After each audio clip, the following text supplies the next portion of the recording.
I really have more to say about Bernard de Clairvaux. Saint Bernard, he's my patron saint. He didn't actually experience the heart fusion with Christ.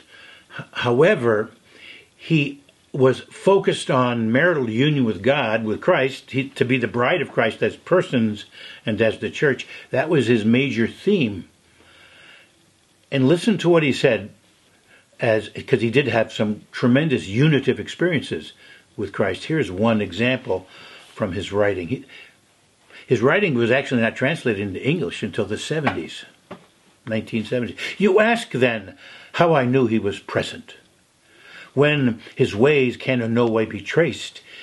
He is life and power, and as soon as he enters in, he awakens my slumbering soul. He stirs and soothes and pierces my heart. It was not by any movement of his that I recognized his coming. It was not by any of my senses that I perceived he had penetrated to the depths of my being. Only by the movement of my heart did I perceive his presence, and I knew the power of his might, because my faults were put to flight and my human yearnings brought into subjection. He had moments of unity. When Bernard talks about the nature of love, human and divine, he speaks with a voice beyond any age period. These, what I'm going to read, are some of the greatest things ever said about the nature of love and the union that is to be ours with God. This bond is stronger even than nature's firm bond between parents and children. For that, it says in the Gospel, a man will leave his father and his mother and cleave to his bride. You see how strong this feeling is between bride and bridegroom. Further down. Now the bridegroom is not only loving, he is love. Of course, the bridegroom is Christ. Love is sufficient for itself. It gives pleasure to itself, and for its own sake.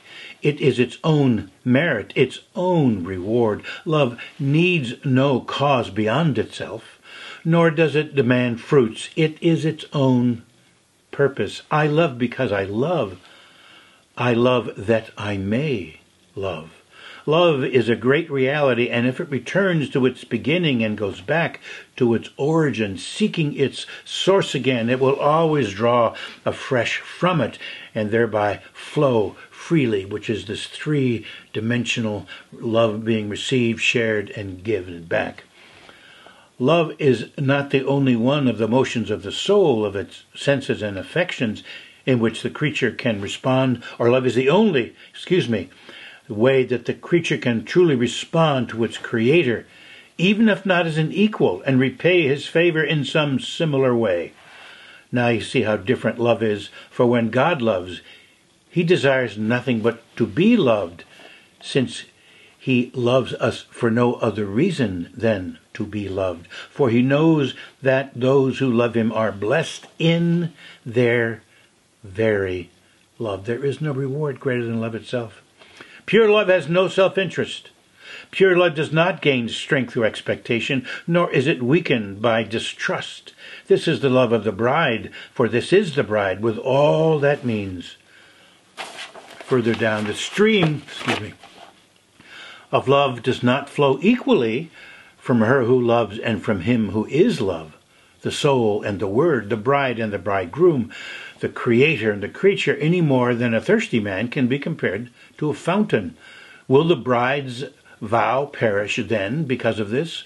Will the desire of her heart, her burning love, her affirmation of confidence fail in their purpose because she has not the strength to keep pace with a giant, or rival honey in sweetness, the lamb in gentleness, or the lily in whiteness? No, this is important.